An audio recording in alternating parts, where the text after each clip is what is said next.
having me. My name's Cindy Goodbrake.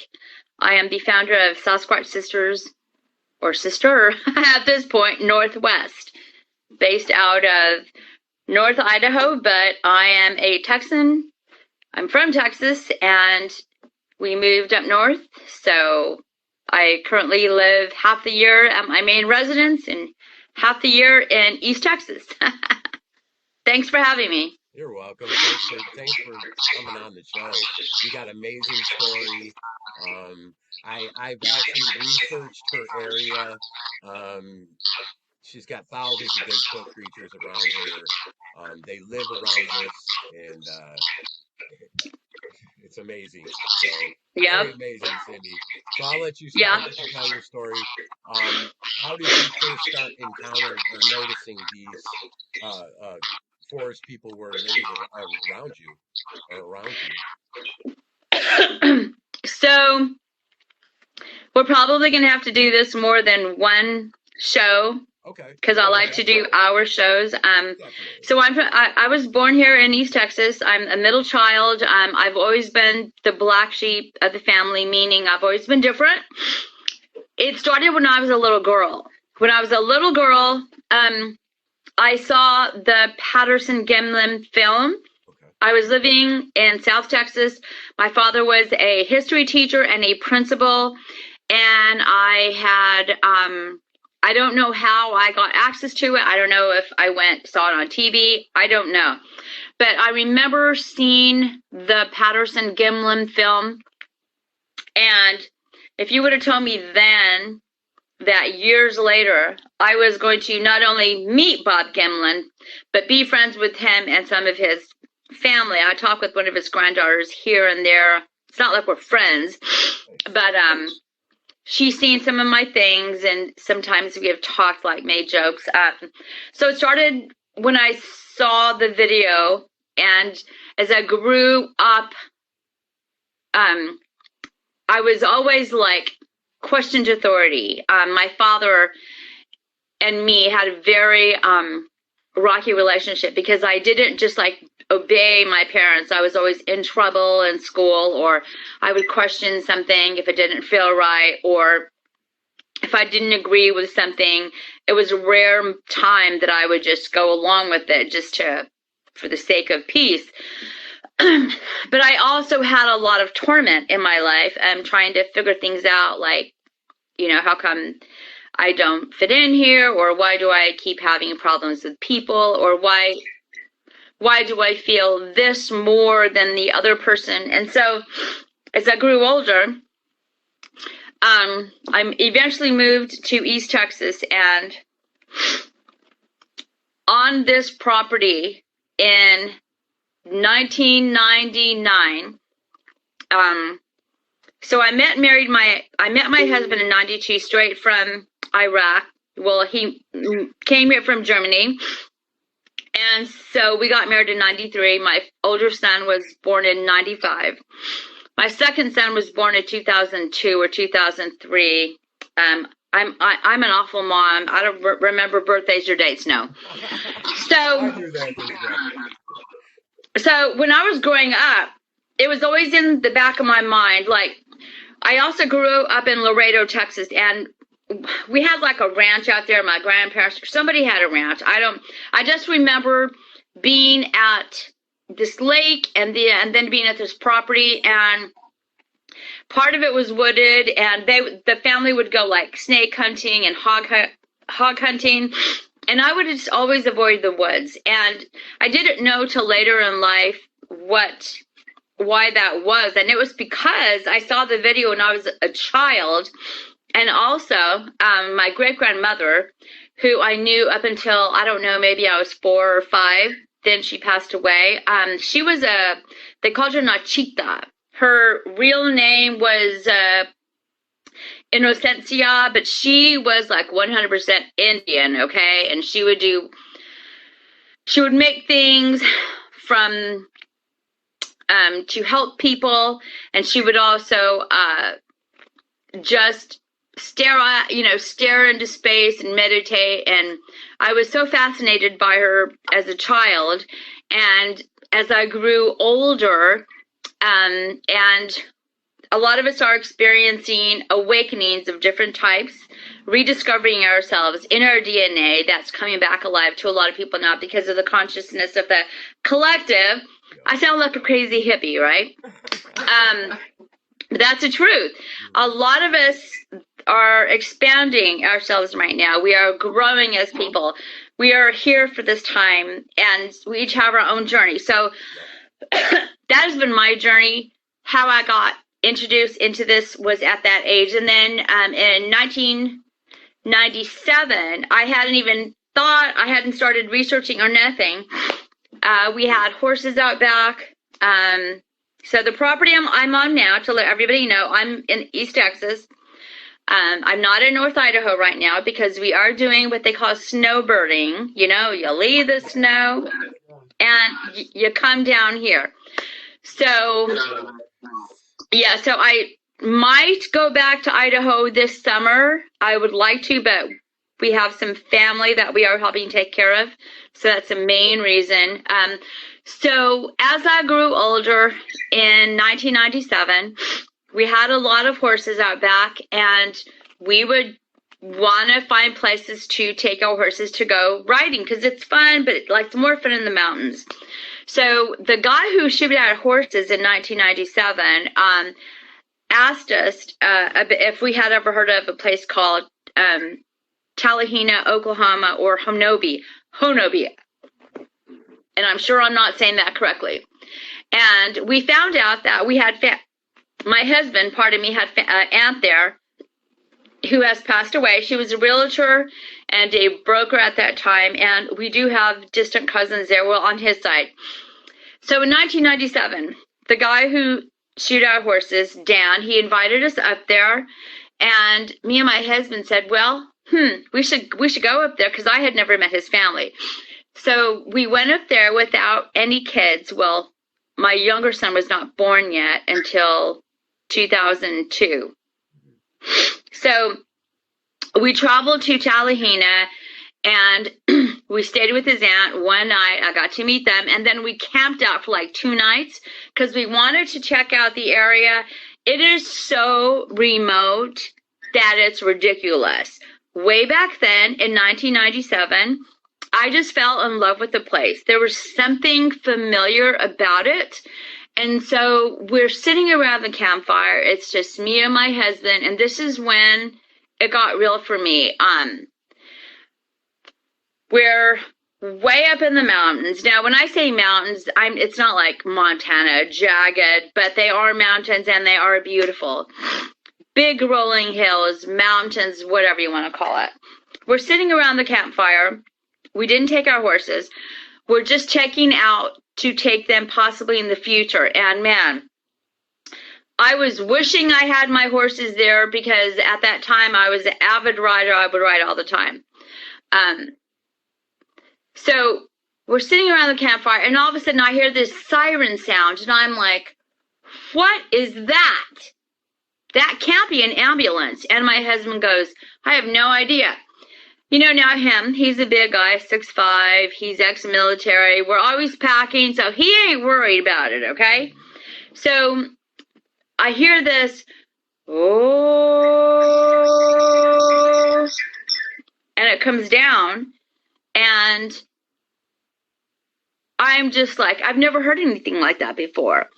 And it didn't even pop into my mind, Bigfoot or anything, and that was it. I fell asleep. The next morning, I was looking around. We were sleeping by the creek or the river. I forgot what it was called. And we came home. It was a year later that I think we got the I don't know what year we got the internet here in the house.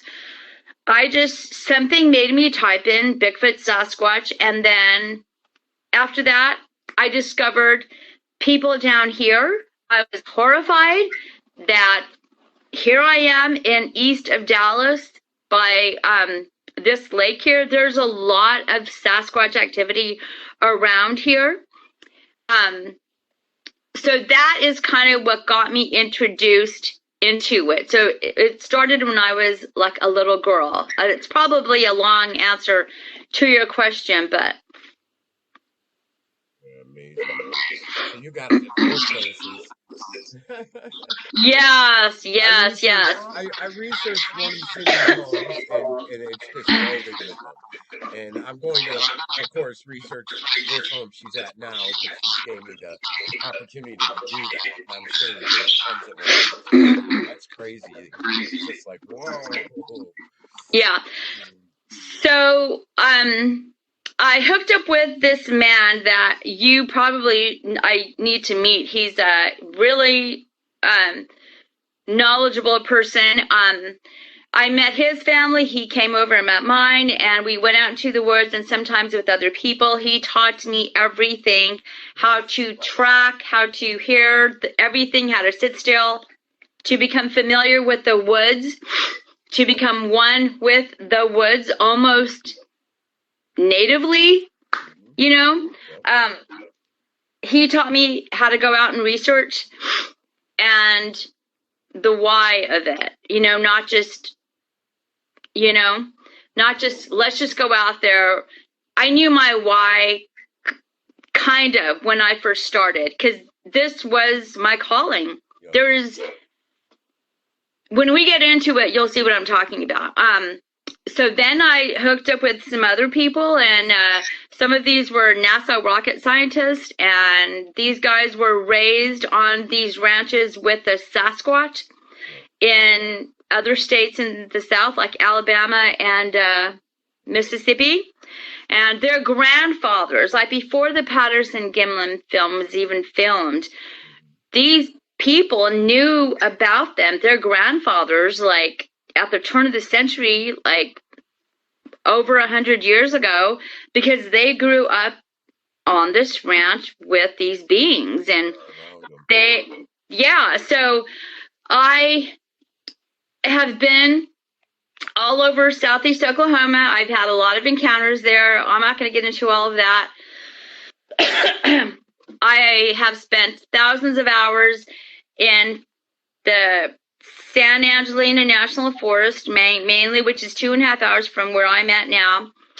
I have been stunned where I'm standing. I get very sick with infrasound. One of the guys, his name is Tim Baker. He goes by Kunbo. Hey, it's a Southern thing.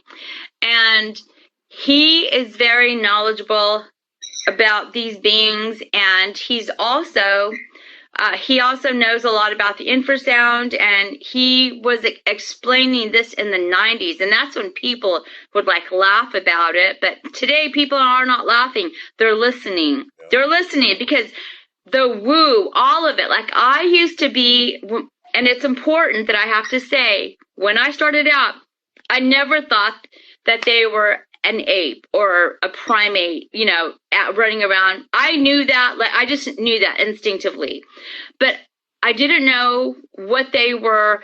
I have heard roars. I have heard siren sounds. I've been chased out on horseback up in the Oklahoma mountains. I have found braids on my horses. It's not really a braid. It's something else. Keep in mind, I grew up with horses. Well, no, not really. In my 20s, I had horses. But we have barbed wire out here and trees. I know the knots those things make. What I found on my horses, even out here in East Texas, was something that was interwoven. It was concise. So I've seen a lot of things, and I've experienced a lot. I never researched on this property because, it's only a couple of acres and everything around me is private. It's not like in North Idaho, it's a whole other world. Yeah, so natural land next to you, yeah. So in 2004, I was flesh and blood thinking, my husband is not into this topic at all. That's very important for me to say that. I am writing a book. It's actually done. I just have someone very thorough editing it, and we are almost done. And at that point, it will go to the publisher, and I touch on this property here for a little bit, but Cindy, what's your book going to be called? I don't know. Okay. When you do know, let us know so we can promote it.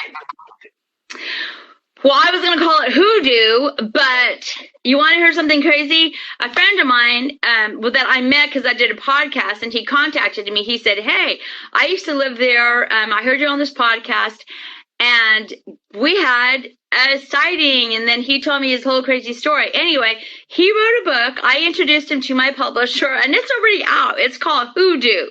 So if anybody wants to buy his book, you can go to Hangar One Publishing, HANGAR1publishing.com, and it's called Hoodoo. He's got another book out too.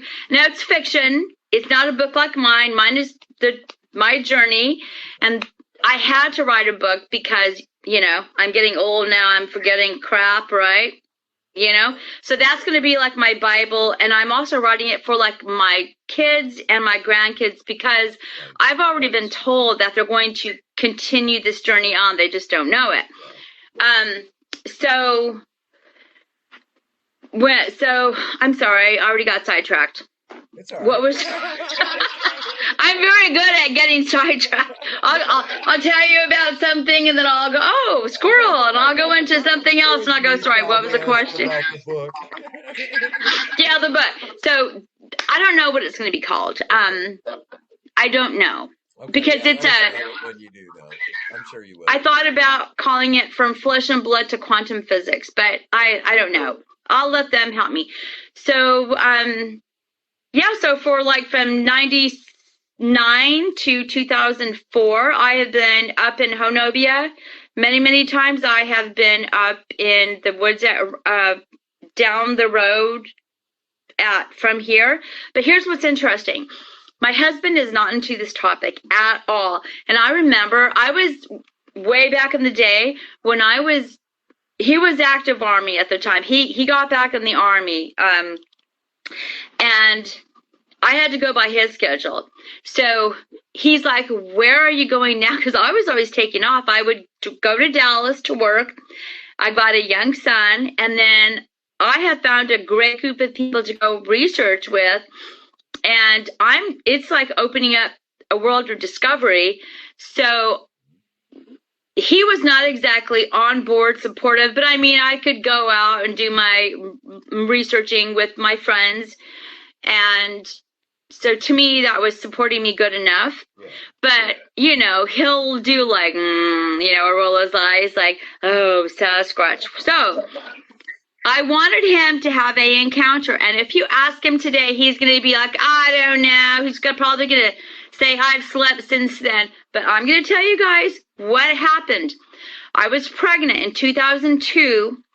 Obviously, I'm not going to be writing. I was like 8 months pregnant, and my husband, maybe 7 months. And my husband took my horse, his horse, and another horse, and two of our friends went with my husband up to Honobia, Oklahoma. And when they came back, my husband, I heard that he had an encounter. They're going up a trail, and then there's a fire break. So it's open up there. The trail goes like this, and the fire break continues. Joe went, then Melissa, and then my husband is coming around the corner on his thoroughbred big horse named Isla. And something stepped out of the tree. Now, my husband wears glasses. These are readers, because I can see far away. But at the time, he wore glasses. And at that time, too, let's see, did I wear glasses? Yes, I did. I had glasses on. I had LASIK surgery in 2006. So we both wore glasses at that time. So when he was coming around the corner there, he saw something step out of the pine tree. And he said, I'm going to tell you the story one time. Don't be asking me over and over again. And he ain't kidding. He's not kidding. And I know better than to keep harping. Something was standing there, and I think it was like gray and black or something like that. But he said it wasn't a deer and it wasn't a bear, and it was standing there and it was looking at him from off in the distance. And he's like, like, what the hell? And then his horse kind of started doing that a little bit, but that's neither here nor there. All the horses were fine. All the horses were fine. And then it stepped back in the tree line. And then because Joe walked, when they got home, they unloaded the horses. Joe didn't even brush his horse down or nothing. They just put him out in this pasture here. And Joe came in the house first and he said, hey, something happened to Ron. And I'm like, what? Oh my God, what? And then he said, he saw something. I'm like, what? So then I heard the story and I was like, okay, great. Now, did it make him a true believer? It's not that he's not a believer because he's heard a lot of things that I've heard in North Idaho, but he just doesn't care. Like, it doesn't interest him. Like, you know, if I got a grade A steak and put it on me and got naked, he'd be like, oh, honey, right? But I'm like, hey, Bigfoot. He's like, okay, I have to go out in the shop. So he just doesn't care about this topic. So he had an encounter, and that's in my book. And I just did that, you know, until we moved. And then, but something happened to me in the forest of St. Angelina National Forest. I was with a group of people. MUFON was with us this night, okay? And it was the group of people that we had. I don't know who invited MUFON, but there was the regular group of people. There was a lot of people, and somebody was upset about who invited, because, you know, more is less of things happening, right? So we went to this area that we would go over and over and over. And what we do is in the daytime, we would do daytime investigations. We would go to certain areas. We would look for any kind of signs, for tracks, for structures, and here in East Texas, you find a lot of little tiny stick figures. I have not seen a lot of that in Idaho, but I find more massive ones, and also here in East Texas.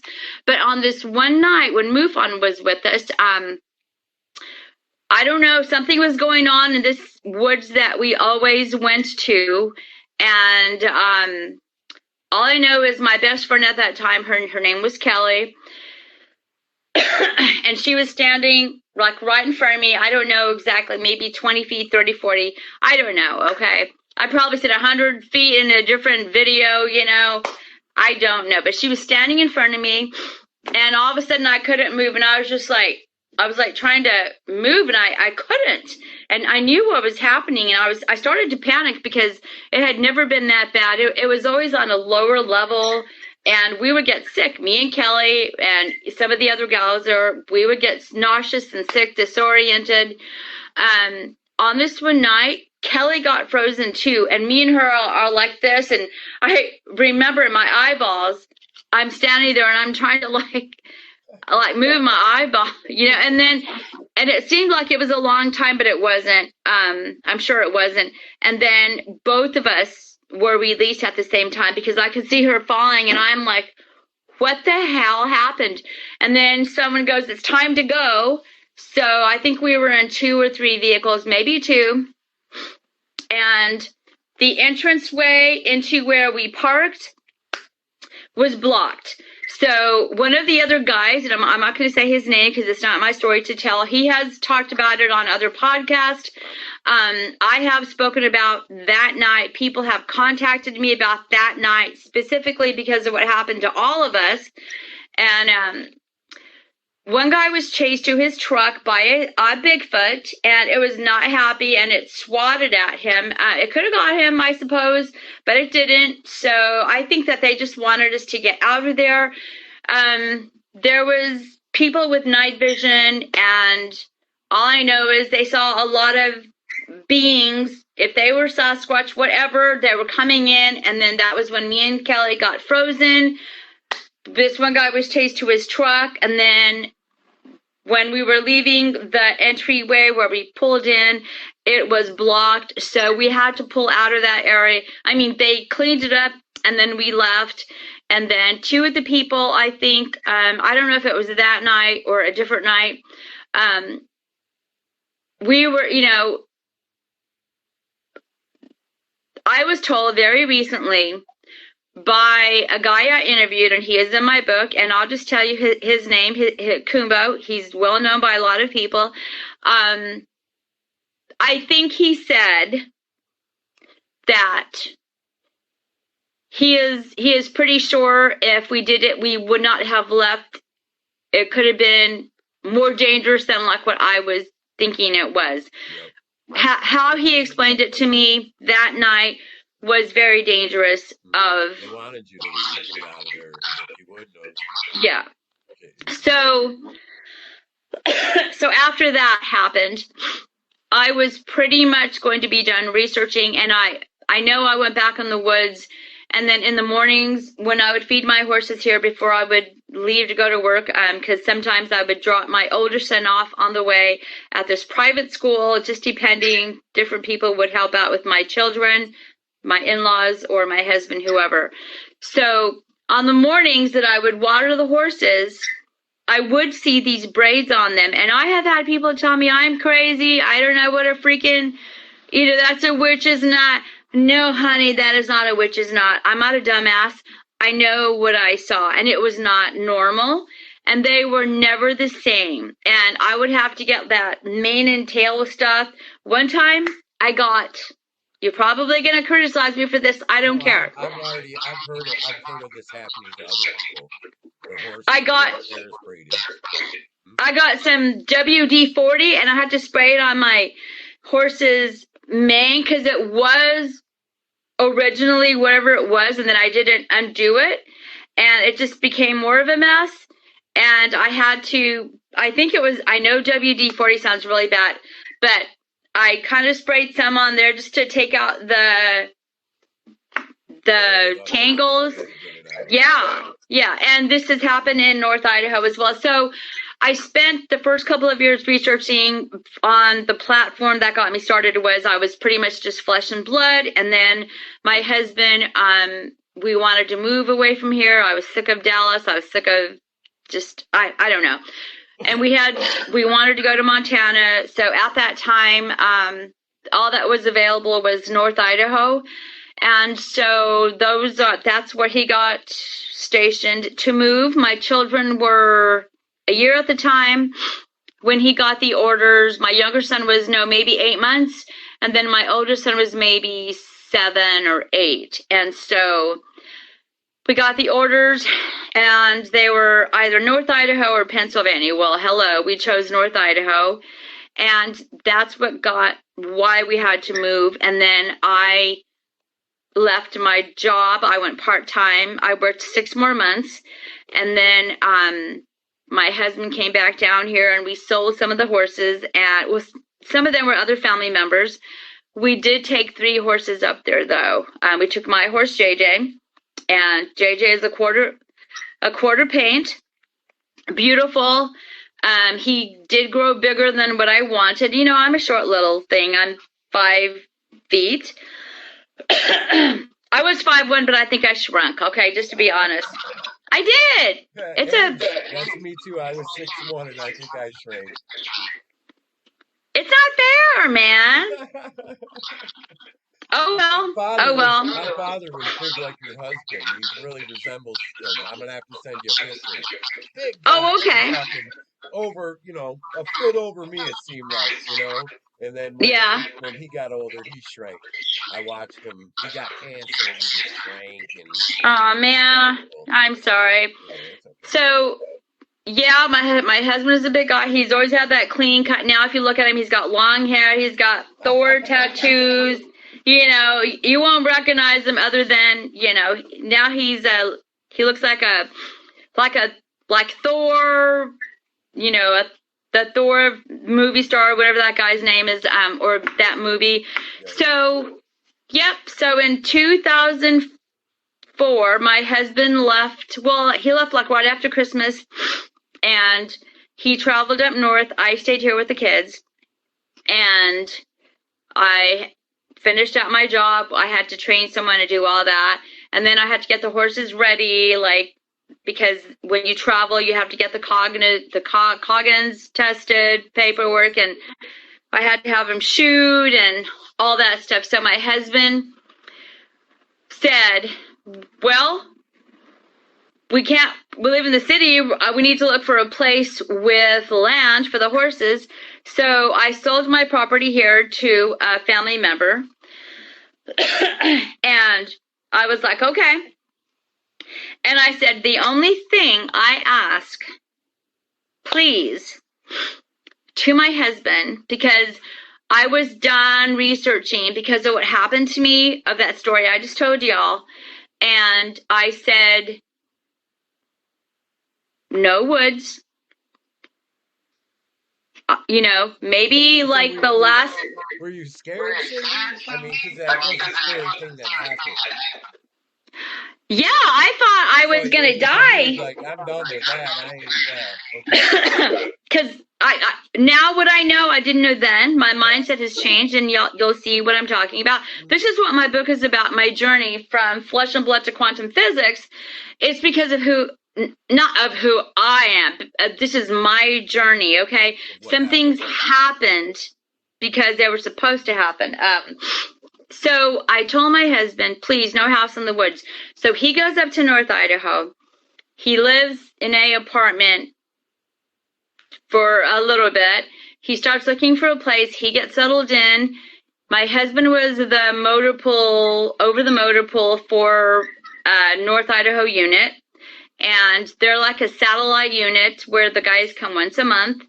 And it's pretty remote. He was telling me, he was sending me pictures of homes, and because we got to approve, you know, all that fun stuff. And at that time, everything was going up in Idaho. I mean, there was nothing but dumps that we could afford, okay? And I was like, this is crazy. Like, what are we going to do? Maybe we'll just live in the city, rent, or live in town, the little town, and we'll just board our horse. There was nothing out there. And then one day, he's like, hey, I found this property, and it's not done yet. It's done on the outside, but on the inside, like, it's nothing. It's just 2x4s. And I'm like, okay, like, it's already for sale. And he's like, yeah, it's going to be finished, but it's on the MLS. I'm like, well, that's weird. So he sent me pictures, and on the outside, woods. He did not tell me that I found out by looking at the pictures.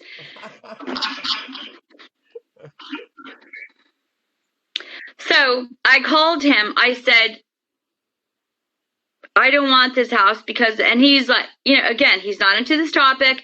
So anything affected by that is going to really annoy the heck out of him. Yeah. He's like, there's nothing else out there. So to make a long story short, he put a bid on this property, and I was like, okay, I'm done researching anyway. So, you know, that's fine. We'll just have to like clear some of the land, or I don't know. So we put an offer on the house. It was accepted.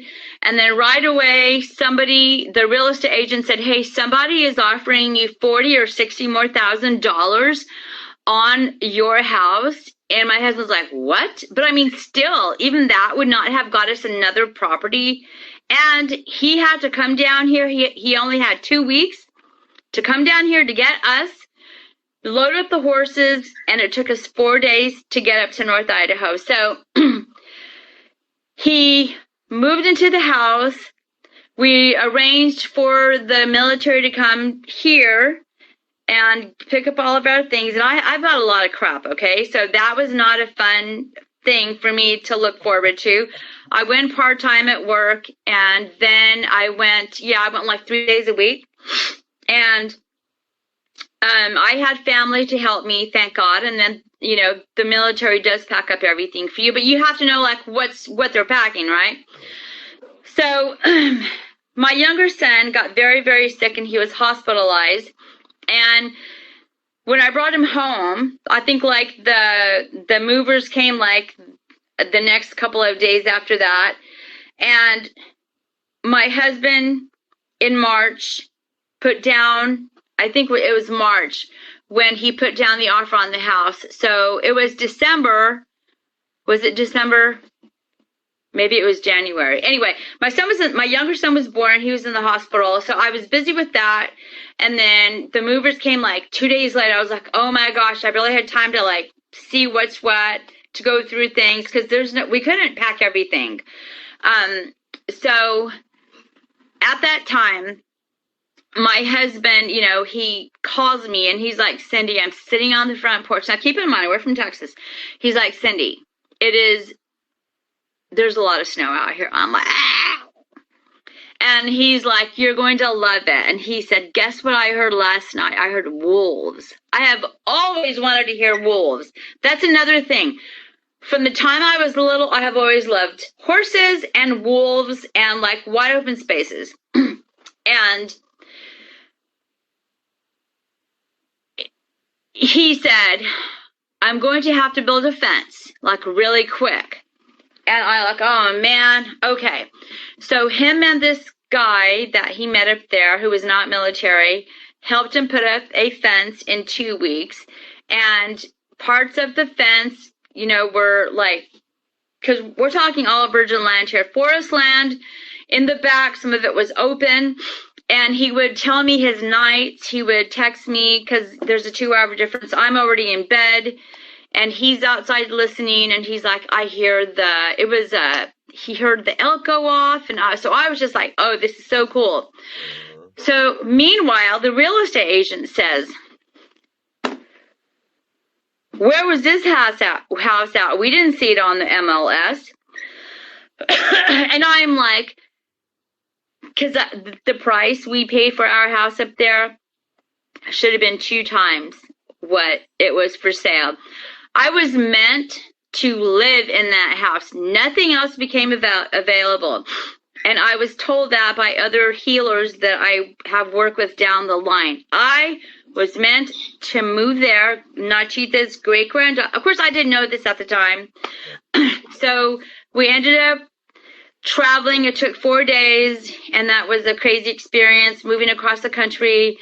When I pulled up over the Montana passes, we had a 30-foot long, ugly horse trailer, but it did the job. I saw Lake Coeur d'Alene. Anybody can go on Google Earth. I don't live in Coeur d'Alene.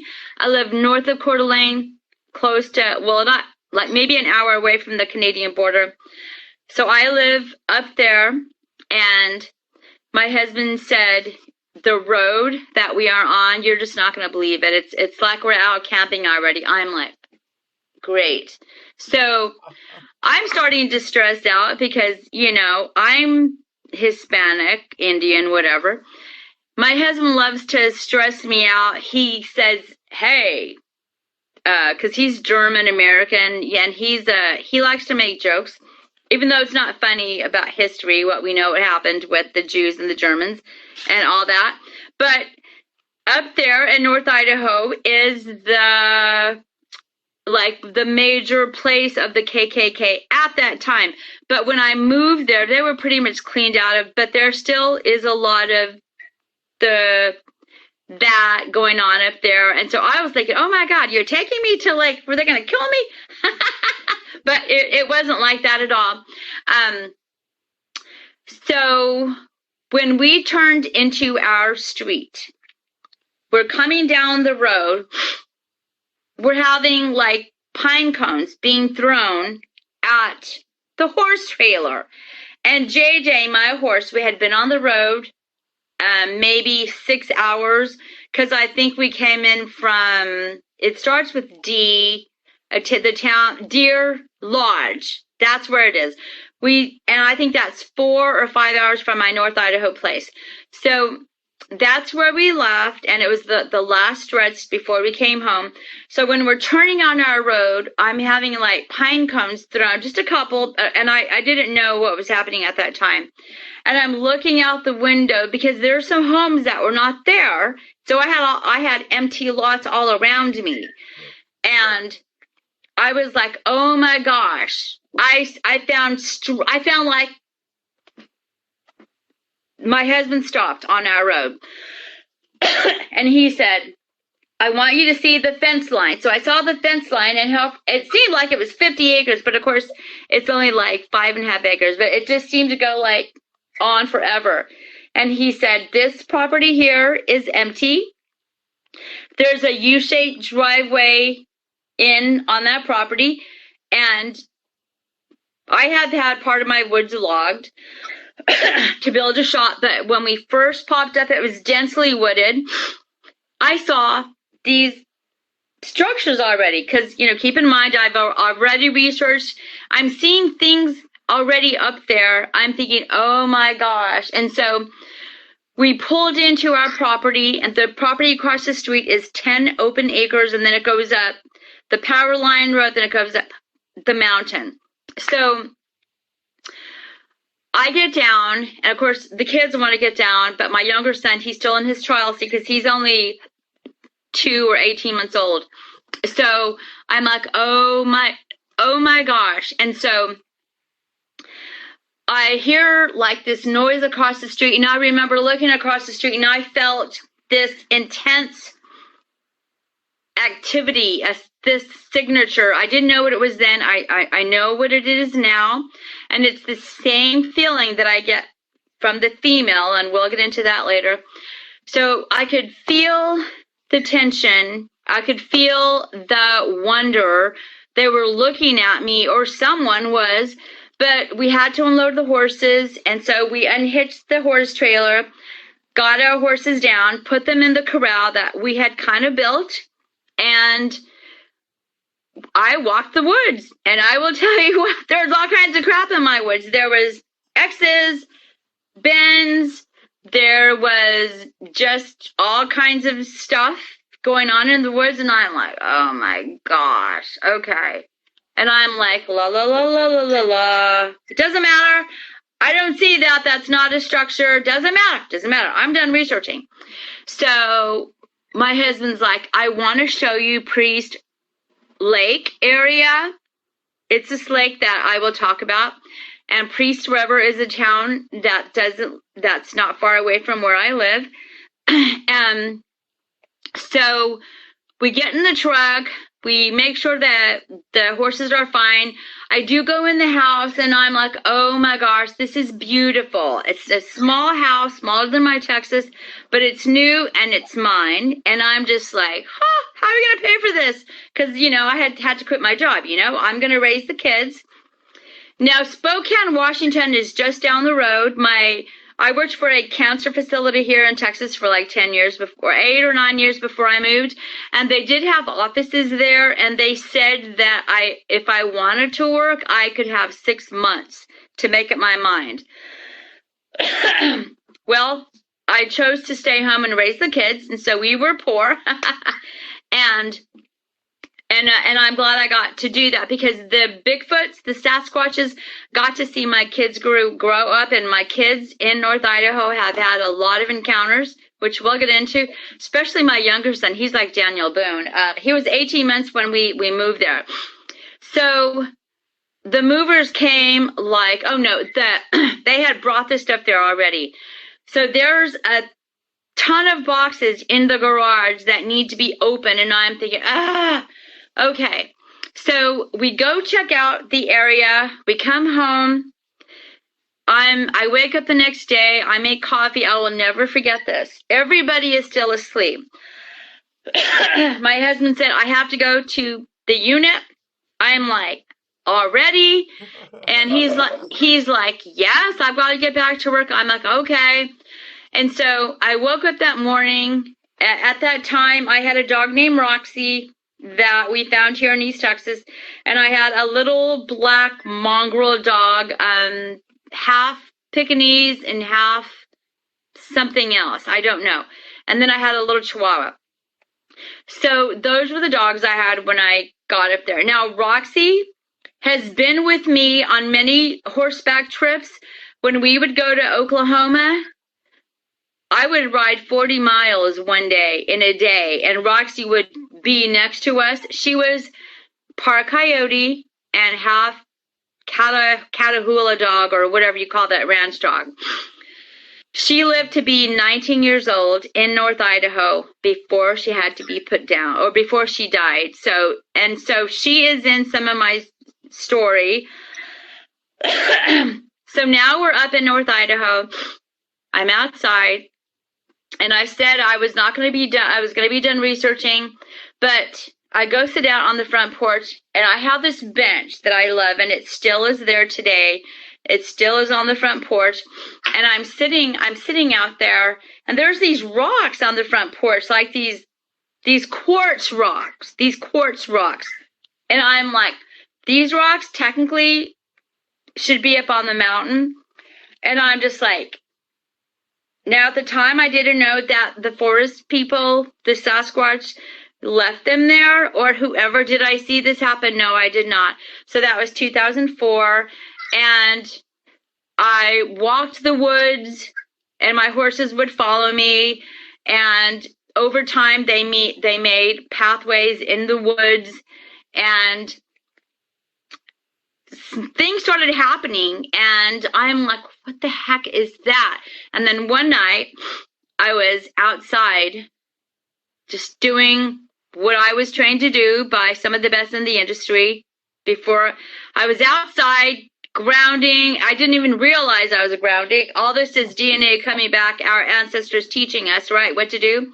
So I'm outside, and I hear the roar off the mountain, like this loud roar, and I'm like, that was the first time I heard it, and it was like within a couple of weeks, I think, when we had moved there. And my husband went to work, and life just started for me. I tried to unpack things. I would walk the woods, and before I knew it, I'm taking off on the four-wheeler with my son, because keep in mind, he's 18 months old. I still put him down. I enrolled my older son, who was in 4th grade, in the public school. He was in a private school, in a private Christian school. So there wasn't anything there at that time, and I liked the school district. So my husband would be gone at work.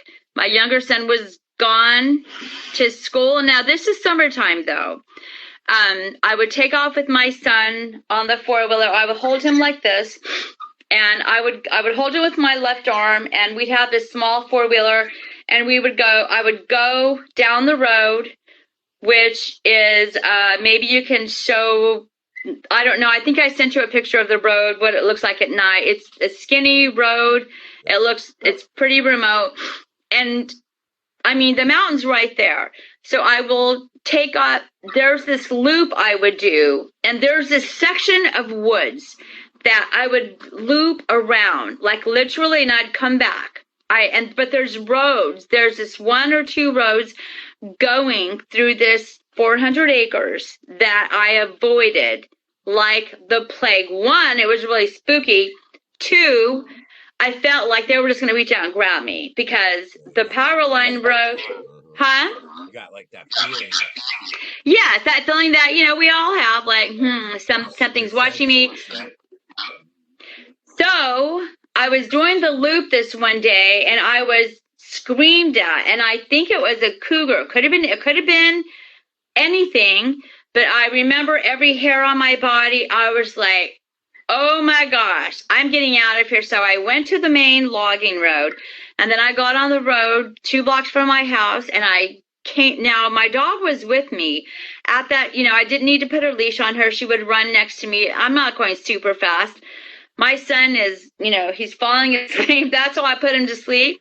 And I would pick him up, and I took him inside, and I laid him down in his bed. And I came back outside, and I was thinking, what the heck is that? I got on the four-wheeler. Now, at that time, the house that's next to mine, I know I gave you my address. There's a house next to mine. I call it the Red Barn House. Now, that property, the back of it is wooded, but it's all open. So when you go to the edge of my woods, you can look, it's all open there. They had all of that plowed, or years ago when that home was built. Now, at that time, there was a creepy guy living in that house. that I knew was not okay. And I always kept a gun close by. No, I think that guy he was a little pervert, weirdo, not all there. I don't know, but I would have to go by his house on the four-wheeler. And one day he was pulling out and I thought, oh crap. So I pulled over and I was holding my son and I'm just like, hey. And he's never waved to me. Never. My husband never spoke to him at all. He really didn't have a lot to say. He just drove by and went like this. And just kept going. And I'm thinking, God. Yeah. Yeah. So eventually the state came and got him. Like I told you, he did not live there. I heard he ended up somewhere with family.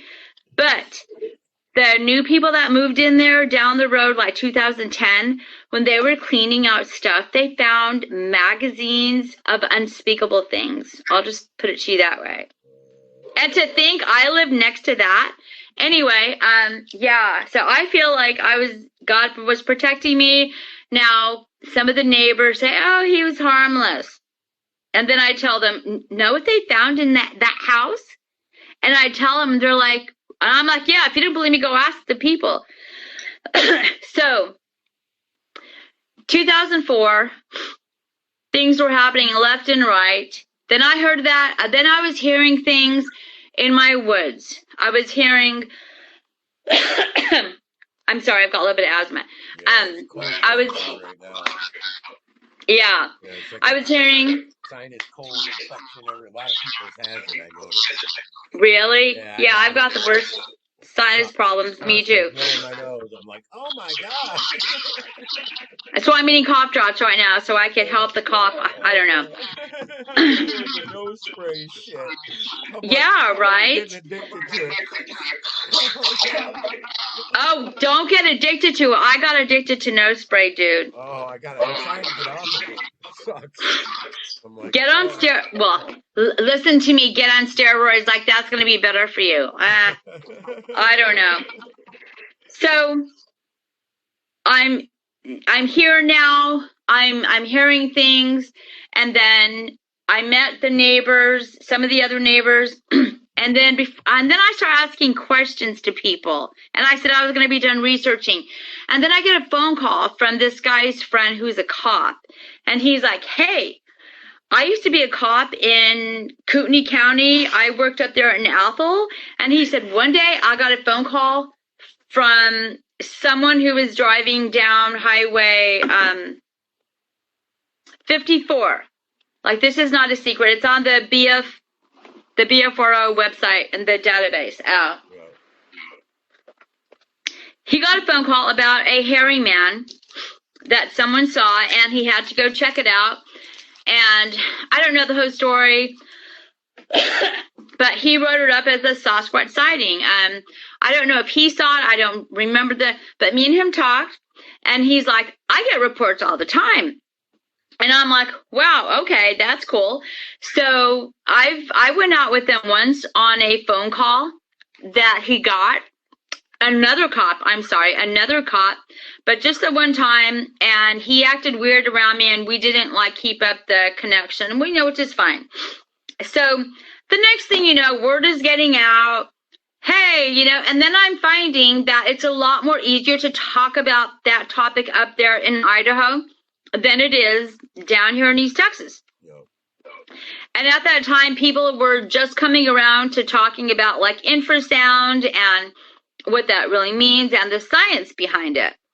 So things were happening on my property. I was hearing things breaking in the back, but there was nothing there. Nothing that I never saw anything right away. Our Chihuahua we had to put down because it had epilepsy.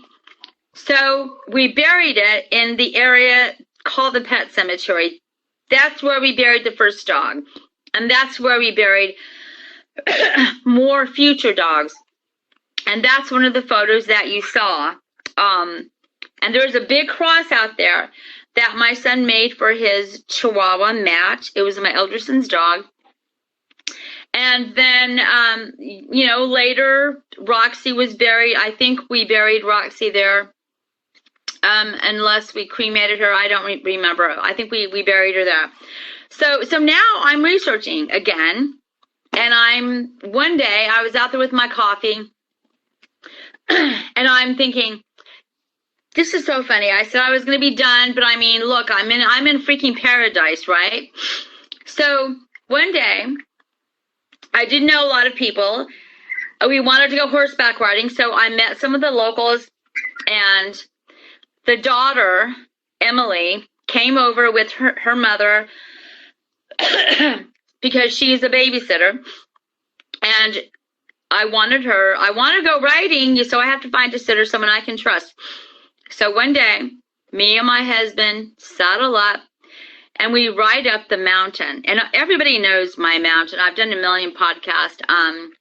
Hoodoo Mountain. I lived in a town out in the country, but I live at the foot, a little, like if you come down Hoodoo Mountain, like I say at the foot, but it's really like a little further back, but I can see it. Yep. But I'm standing on my front porch, I can see Hoodoo Mountain. There's no way for me to keep that private. It's in my book. Yep.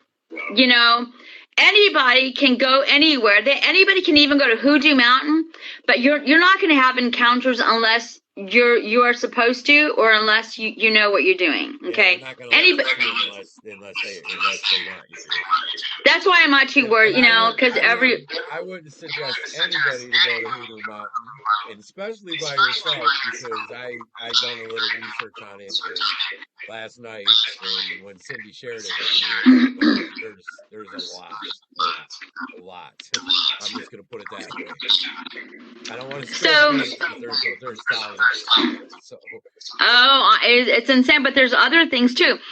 So now I'm seeing things. I'm starting to study my woods. Like I know every tree, every stump that became a stump, because we have a beetle problem, and it's killing the trees. So my woods do not look like how they did when I first moved there. It was super dense, and now it's not, and I'm so happy about that. However, one morning I was out there, and my horses did not follow me, and I was like, that's interesting. I put that away, made a mental note of it, and all of a sudden I heard this. And I'm like, and I've heard that a million times. They're breaking crap in the woods, and I turn around, and I'm looking into the property that's my neighbor's, that nobody lived there at that time. And I'm looking around, and I'm like, is somebody there? And, of course, nothing happened. No wind blowing, no birds. My horses, when you have researched as intensely as I have, you start making a note of everything happening. Like I already knew how to do all that before I got there. Were you hearing the sounds at that time of the Bigfoot noise and then the dogman howling noise? So I had not heard a dogman until later, or if I did, I didn't realize it. So. There was nothing. Sound you heard in that time period? I've heard everything from 2004, but I didn't start collecting any audios until 2017. Okay. I just bring it up because we're going to put those on here so people can hear it. Yeah. And we'll also put that cemetery if you want me to, with the Bigfoot standing there. That's crazy. Yeah. So, life went on, and in 2006, the government sent us to West Virginia. We stayed there for a year, and I lived off a river there. I also had woods, and I lived off the White River, I think, in a town called Lewisburg, West Virginia. My husband was over the unit there in Raynell, and he got those guys ready to go to Iraq, and then we couldn't afford, because we kept our house in North Idaho. Don't ask me how we survived paying rent and paying, because I really, I had stupid little jobs, just like my husband would come home from work, and then I would go just spending money for me, right? So we lived there for a year, and I had some things happen there, but nothing, that I really want to get into, because I heard the same breakings in the woods. There was a trail that went from between the neighbor's house, which was empty all the time, because it was like they were just there like in summertime. So there was a trail that went down to the water, and I would take my kids down there, and we would just like hang out. And there was rapids, that went there. But the property that we lived on, it kind of got calm for a little bit. And then there was this like across the way, there was like a wall, kind of like when you go to Arkansas or like the Rocky Mountains. I mean, it's not a mountain, but it was like a quartz wall, And one day, this big rock came from over, and it went kaplunk. And I'm like, I grabbed my 2-year-old. I mean, Justin was 3 at the time. My younger son, he was 3. I'm like, okay, we're out of here. So I went back into the woods, and I could hear him coming through the woods, and I knew what it was, and I was like, okay, I'm ignoring it. So I went to the house, and I just didn't go into the woods a lot because I did not want to live there. I was super depressed. It was beautiful. I just wanted to get back to Idaho. I wanted to get out of the military. So my husband started the paperwork to retire. So he retired. We went through all that process, and that's when we came back to Idaho in 2007. He retired. And then at that time, 2008, the economy kind of took a tank. And at that time, my son now is 3 or 4. He's 4. We get back to Idaho. He's 4. And my older son is now like maybe into 6th grade. And up in North Idaho, I think 6th grade is middle school, 6th, 7th, and 8th, I think. Anyway, maybe he was in 7th grade. Anyway, whatever grade. So it's 2007. Or 2008. I'm getting my years mixed up. And his birthday is in April. It is still really cold up there in April. And my in-laws were up visiting. And my son said he wanted to have a camp out, not a slumber party, a camp out with 2 or 3 of his friends. I'm like, you're crazy. But okay. So I walked to the back of the property where he said they wanted to, because that's where I heard a lot of the breaking. And I said, listen, I'm talking to the woods now. I sound like a Looney Tune. I'm like, listen, my kid wants to have a camp out here. Please leave them alone. So now I'm talking to the woods, and I start laughing. I'm like, I'm talking to the woods, and you said you weren't going to be doing that. But again, Mom, I went out there, and I just cleared the air. And so they set up a tent. They spent the night out there. It got down in the 30s, 40s in April at night. It still is cold up there until like June or July, and then it's cool at night up there. It's not like Texas, So the next morning, my older son came in the house, and he said, hey, were y'all walking around after last night? I'm like, no, that was not us. And he was like, huh. And that was that. I knew what it was. It is no neighbors, because up there, people know better than to, I'm out in the boondocks. No. People, so the neighbor I had to the right of me, I think was that guy still. When we came back, I think he was still there. And then the people who were living back were an older couple. And then the property to the other side of me, nobody would even come in. Plus, I had all my animals on my property, and they would have let me know. We're past the hour, Cindy. Do you want to just stop and then go do this rest of it on team? We can keep going for a little bit. All right. Well, let's just. What we'll do is we'll stop this one. We'll start two. That sound good? Okay, that's perfect. Yeah, and then we can go into that, because this is a perfect place to start. Okay. Cool. To get into the Idaho property. Sure. Okay.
Okay, I don't know what the hell that is. Just a minute.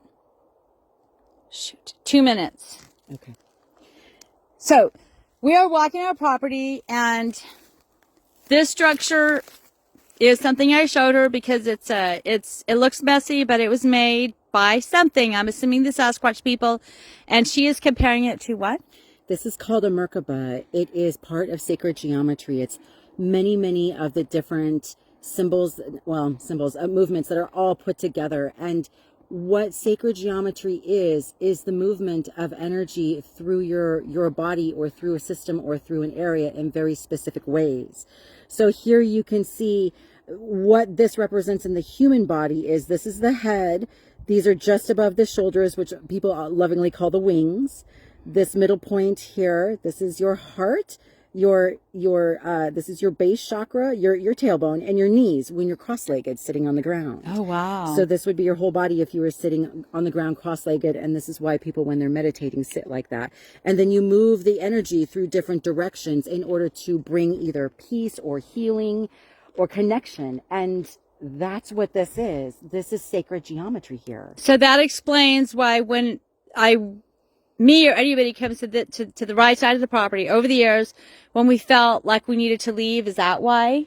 They were sending a certain movement of energy through it it had an exercise that had a purpose. And if you were not identifying with that, if that was not your purpose, you were going to be vibrated right out of here. Well, then that's what they did.